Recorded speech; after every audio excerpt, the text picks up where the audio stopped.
Movie की शुरुआत में हमें एक घने जंगल को दिखाया जाता है, जहां एक सुनसान सड़क के किनारे से होता हुआ एक कपल क्लाइंबिंग कर रहे होते हैं, जिसमें पति का नाम रिच और पत्नी का नाम हेली होता है। अब जैसे ही रिची ऊपर की तरफ पहुंचता है, तब वो देखता है कि जंगल की बीचों बीच एक गंदी तालाब मौजूद होती है।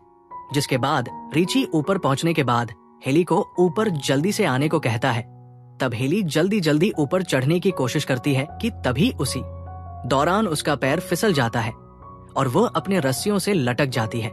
लेकिन खुद को संभालते हुए वो एक बार फिर से चढ़ने की कोशिश करती है, जहां पर वो रिच को मदद के लिए पुकारती है, लेकिन रिच उसके सामने नहीं होता, इसलिए वो और भी ज्यादा परेशान हो जाती है कि तभी उसके चेहरे पर कुछ खून गिरते हुए नजर आते हैं। ये देखकर वो हैरान रह जाती है। तभी उसकी नजर रिची पर पड़ती है, जिसे उठाकर कोई नीचे फेंक देता है और अचानक से उसे भी कोई ऊपर की तरफ खींचने लगता है। लेकिन हेली अपनी रस्सी को काट देती है और खुद को संभाल लेती है, लेकिन उसका बैलेंस बिगड़ जाता है और वो वहां से नीचे गिर जाती है कि तभी उसकी नजर रिची की लाश पर पड़ जाती है और वो दुख में काफी ज्यादा रोने लगती है कि तभी उसे जंगल से अजीब सी आवाज सुनाई देती है, जिसे सुनकर हेली काफी ज्यादा डर जाती है और अपनी जान बचाने के लिए वो अपनी गाड़ी की तरफ भागती है। लेकिन तभी अचानक से उसका पैर किसी चीज में फंसता है और वो गिर जाती है, जिसके बाद कोई उसे अपने साथ घसीट हुआ लेकर जाता है।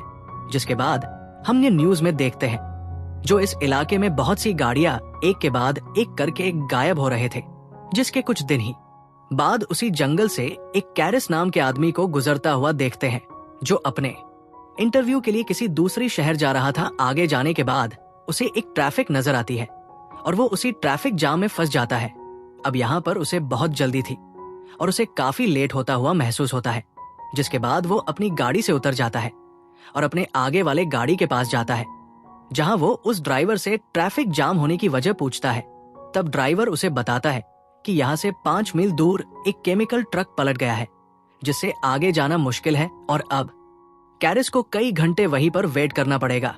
इस बात को सुनकर कैरिस अपनी गाड़ी को पीछे की तरफ मोड़ लेता है और वो लेट होने की खबर अपनी कंपनी को देता है, लेकिन वहां पर नेटवर्क इशू होता है, जिससे उसका कॉल कट जाता है। जिसके बाद वो फोन की तलाश में उसकी नजर एक गैस स्टेशन बोर्ड पर पड़ती है और वो उस रास्ते पर चल देता है कि तभी रास्ते में उसे एक के बाद एक बहुत सारे लावारिस गाड़ियां नजर आती है। जिसके बाद वो अपनी गाड़ी को लेकर गैस स्टेशन तक पहुंच जाता है, जहां उसकी नजर स्टेशन की मालिक पर पड़ती है। उसे देख ऐसा लगता है कि वो कई दिनों से बीमार है। कैरिस अपनी गाड़ी से उतरकर कंपनी वालों को बताने की कोशिश करता है कि वो किसी काम में फंस गया है, लेकिन फोन डेड होने की वजह से उसकी बात नहीं हो पाती। जिसके बाद कैरिस गैस स्टेशन के मालिक से शहर जाने के लिए कोई दूसरा रास्ता पूछता है, लेकिन वो आदमी उसकी बातों को इग्नोर करने लगता है कि तभी उसकी नजर वहां पर लगे एक नक्शे पर जाती है, जहां उसे शहर पहुंचने के लिए उसे एक कच्चा रास्ता दिखाई देता है और वो गैस स्टेशन के मालिक से उस रास्ते के बारे में पूछता है, जिसे सुनकर वह उस रास्ते की तरफ जाने की सलाह दे देता है। जिसके बाद कैरिस अपनी गाड़ी को लेकर उस रास्ते की तरफ चल देता है। कुछ दूर आगे जाने के बाद उसे एक शॉर्टकट रास्ता भी नजर आती है। उसे देखकर कैरिस काफी सोचता है और वो अपनी गाड़ी को उस कच्चे रास्ते की तरफ लेकर जाने लगता है। आगे जाने के बाद उसे रोड पर एक हिरन मरा हुआ दिखाई देता है, जिसे कैरिस देखने लगता है और उस हिरन के देखने के चक्कर में उसकी गाड़ी एक दूसरे गाड़ी से टकरा जाती है। लेकिन इतनी भयानक एक्सीडेंट होने के बावजूद कैरिस इस हादसे में बच जाता है। अब गाड़ी की मालिक कैरिस की तरफ आते हैं और उस पर गुस्सा करने लगते हैं, लेकिन कैरिस खुद को संभालता है और इनसे माफी मांगने लगता है और दूसरे वाले की जितनी नुकसान हुआ होता है उसकी भरपाई करने के लिए मान जाता है। और साथ ही वो इनसे बीच सड़क में गाड़ी खड़ा करने की वजह पूछता है, जहां पर फ्रेंसी उसे बताती है कि सड़क के बीचों बीच किसी ने कंटीली हुई तार को बिछा रखी थी, जिसकी वजह से इनकी गाड़ी का पिछला टायर फट चुकी है।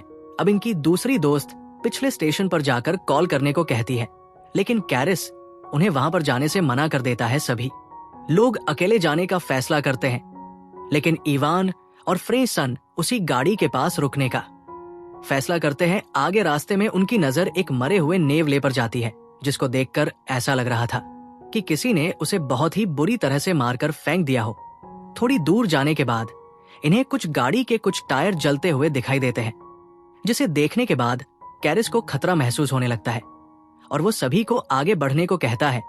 अगले सीन में वही हम इवान और फ्रेंसी को देखते हैं, जिनके पास की झाड़ियों से कुछ हलचल महसूस होती हुई सुनाई देती है।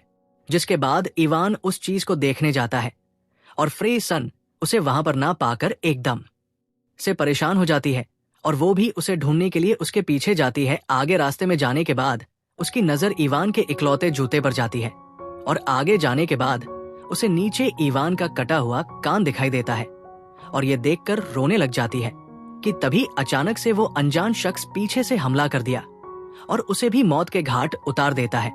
जिसके बाद आगे कैरिस के साथ उन चारों लोगों को दिखाया जाता है जो आगे की तरफ जा रहे होते हैं। आगे जाने के बाद इनकी नजर एक घर पर जाती है और वो मदद मांगने के लिए घर की तरफ जाने लगते हैं। कैरिस बहुत सारी गाड़ियों को देखकर काफी परेशान हो जाता है और मदद मांगने के लिए दरवाजा नॉक करता है। जिसके बाद इन्हें पता चलता है कि इस घर में कोई भी नहीं रहता। जिसके बाद जब ये सभी घर के अंदर प्रवेश करते हैं कि तभी इनकी नजर खाने की टेबल पर जाती है, जिसे देखने के बाद ऐसा लग रहा था कि काफी दिनों से इस घर में साफ सफाई नहीं हुई है, ना ही कोई यहाँ पर रहता है। इन्हें वहीं पर कुछ गाड़ियों के चाबियां भी मिलती है। अब जैसे ही कैरिस वहां की फ्रिज को खोलता है कि उसकी तो होश ही उड़ जाते हैं। वो देखता है कि फ्रिज में बहुत सारे इंसानी मांस को रखे गए होते हैं और वहीं पर वही कंटीली तार दिखाई देती है जिसने इनकी गाड़ी के एक टायर को पंचर किया था। ये देखने के बाद वे सभी वहां से जल्दी से निकलने की कोशिश करते हैं, लेकिन तभी कैरिस देखता है जहां एक गाड़ी इनकी गाड़ियों के साथ दिखाई देती है। जिसके बाद ये सभी पिछले दरवाजे से भागने की कोशिश करते हैं, लेकिन दरवाजा बंद होता है। जिसके बाद वो अनजान शख्स अंदर आता हुआ दिखाई देता है और वो अंदर आते ही फ्रेंसी की लाश को जमीन पर फेंकता है, जिस लाश को देखकर कैरिस और उसके साथी एकदम से कांपने लगते हैं। जिसके बाद उन अनजान शख्स के चेहरे को दिखाया जाता है। ये आदमखोर एक नहीं बल्कि 3 होते हैं और ये फ्रेंसी की लाश को उठाकर अपने टेबल पर रखते हैं और उसे बहुत ही बुरी तरह से अपने औजार से काटने लगते हैं। इस सैन को देखकर कार्ली नाम की लड़की जैसे ही चिल्लाने वाली होती है कि तब भी वैसे ही स्कॉट नाम का लड़का उसके मुंह को अपने हाथों से पकड़ लेता है। जिसके बाद वो आदमखोर फ्रेंसी के लाश को खाकर सो जाते हैं।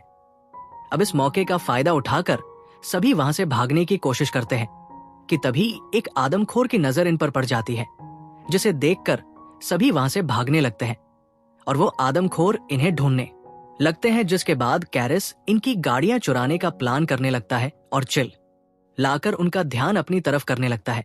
लेकिन तभी अचानक से एक आदमखोर कैरिस के पैर पर गोली मार देता है, जिससे वो जख्मी हो जाता है। जिसके बाद स्कॉट को जंगल में भागते हुए दिखाया जाता है और आदमखोर उसकी तरफ जाने लगते हैं। जिसके बाद स्कॉट के सीने से एक तीर आर पार हो जाता है और यहाँ पर ये तीनों उन आदमखोर के गाड़ी की लेकर वहां से अपनी जान बचाकर भागने लगते हैं। कुछ दूर जाने के बाद इनकी ट्रक एक कीचड़ में फंस जाता है और ये सभी लोग ट्रक वहीं पर छोड़कर वहां से आगे की तरफ निकल जाते हैं और तीनों अपनी जान को बचाते हुए जंगल से होता हुआ सड़क की तरफ निकलने लगते हैं और वो आदमखोर अपने शिकार पर निकल जाते हैं। शाम हो जाती है और तीनों एक जगह पर आराम करने के लिए रुकते हैं। कार्ली इन्हें ऊपर देखने को कहती है और जैसे ही ये दोनों ऊपर की तरफ देखते हैं, इन्हें अपने सामने एक वॉच टावर दिखाई देता है, जिसे देखकर वो काफी खुश हो जाते हैं और तीनों उस टावर पर चढ़ने लगते हैं।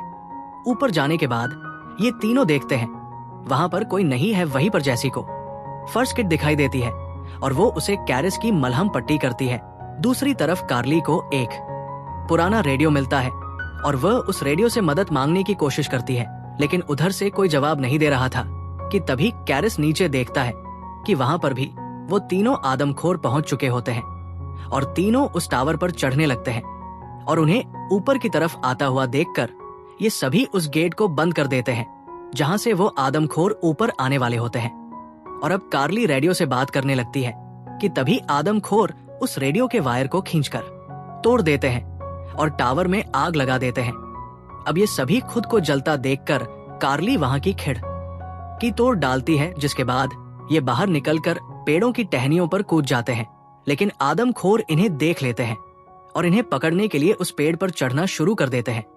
और ये सभी जब देखते हैं कि आदमखोर इनके पास आ रहे हैं, तो वह एक पेड़ से दूसरे पेड़ से आता हुआ दिखाई देते हैं।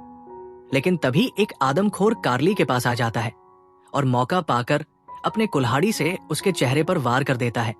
जिसके बाद सुबह हो जाती है कि तभी कैरिस को एक पुलिस की गाड़ी की आवाज सुनाई देती है और वो भागते हुए इस गाड़ी को रोकता है। अब जैसे ही पुलिस वाला गाड़ी से बाहर निकलता है कि तभी एक तीर उसके आंखों के आर पार हो जाता है। जिसके बाद वो आदमखोर कैरिस के पास जाता है, लेकिन कैरिस उस वैन के नीचे चला जाता है और जैसे ही आदमखोर कैरिस को देखने के लिए नीचे झुकता है, लेकिन वहां पर कैरिस नहीं होता। जिसके कुछ देर के बाद उसी घर को दिखाया जाता है जहां पर आदमखोर ने जैसी को काफी बुरी तरीके से बांधा हुआ था।